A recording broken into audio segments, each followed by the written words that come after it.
at the video that they showed, he misjudged and hooked up, and he going this way, and the truck is already parked and no brakes. And then you've seen the cars at the end conclusion. That'll be what happened to you if you mess with God in Israel. You see, there ain't gonna be no joke, folks. God is serious.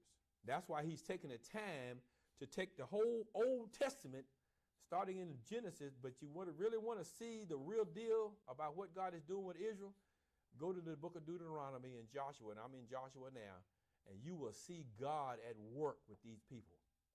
Moses, God's man, has laid out the information in Deuteronomy, and he is going through everything that they went through from the time they left in Egypt, got in that wilderness, and all them folk got killed off because they didn't believe God. Everything that they went through from the time they left in Egypt, got in that wilderness, and all them folk got killed off because they didn't believe God.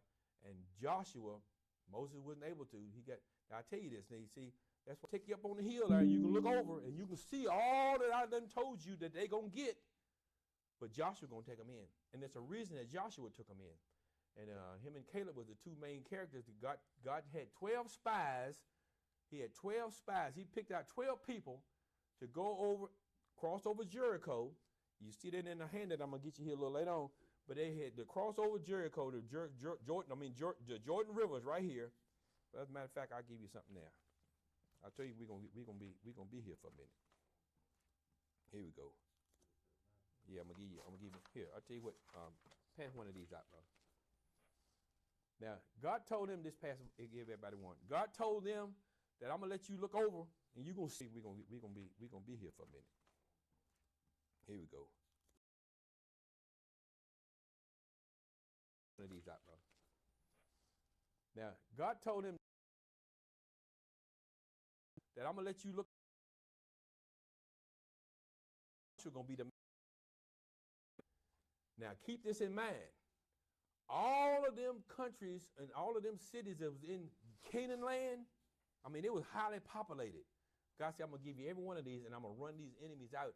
And he gave a list of all the enemies that was in Canaan land that he drove out. Now, later down the road, 2 of them got away because of Dan. We'll see that if you look at the chart there, you see Dan. Countries and all of them cities that was in Canaan land, I mean, it was highly populated. God said, I'm going to give you every one of these, and I'm going to run these enemies out. And he gave a list of all the enemies that was in it. Come through the Red Sea. You see? God's parted it. And this ain't no little stream. We talking about the sea. God dried the sea up. Water on both sides. They walking through on dry ground. They had no moisture, no mud, no dry ground. Amen. And they looking at the water like, this is the Red Sea. Here I am. On both sides. Amen. Water everywhere. But straight down the hole of dry ground. It got them from one end to the other, and Pharaoh and his army come in, and they was behind Israel, and the water started coming in behind them. And when their last person got out on the dry ground, all of Egypt, might as well say, because they followed after them guys to go get them, killed every last one of them. And all Israel was doing was being obedient. Ain't that amazing? They did just come through that. But then they're going to get over there in Canaan land and say, we can't get this. Who are you looking at? See what I'm saying? Now, before that, they had to take the ark across the Jordan, and you see that little river there, say Jordan River? They had to cross over the Jordan River. And watch this now. When they got there, the priest put their foot in the water, and God dried the little Jordan River up, and they all walked across dry ground again. You see what I'm saying? That Jordan River there, and that makes sense when you see that, right? So here in Jericho, they're doing the spying, and they went in and they said, we can't get it. Well, what happened? That 40-year wandering that they did in the wilderness was designed for all the unbelievers to be killed off, and only after Caleb's generation passed off the scene, them 2 was the only one left that went in to the wilderness. And it wouldn't took them but 11 days to get from where they were to Canaan land, and it took them 40 years because God killed off the unbelievers.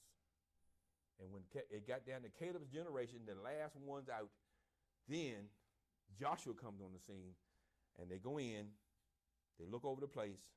Rahab gives them a hole to hang around in so that the people there couldn't kill them, and they had the opportunity to spy out the land, and God used Joshua, took them in, and all of this stuff that you see where you see these kids' names and stuff at, all of those places was inhabited with the enemy, and God took care of every last one of them. And now they are in the promised land. How about that? Well, let's get back in our lesson. Now, you see what I'm saying? So if we just learn and see for lesson. Now, you see what I'm saying? So if we just learn and see for the believer, you and I, it's the same. See, this was the physical delivery that God was giving them. The spiritual is coming later when we get into the tribulation period, when they get that new heaven and new earth. Then God is going to go right back to Israel, because we're still, like I said, we're in a bracket right now. We're in a dispensation of grace. On the other side of this dispensation of grace, he's going to come back in with the last dispensation. As a matter of fact, I gave y'all one of these charts, I believe I did. And on that chart, it shows you that. And then we're going to, let me see, did you get one of these? Huh? It's the summary of the dispensation and covenants. You get one of them? Pass that back to Ms. Alice. And matter of fact, if you look at the dispensation here, they got the down where it says number 6. That's where we are. If you go across all of that, you'll see what's going to take place. The dispensation of grace. If you flip it over on the back, you got the. If you flip it over on the back, you got the chart of the dispensations. It says number 6. That's where we are. If you go across all of that, you'll see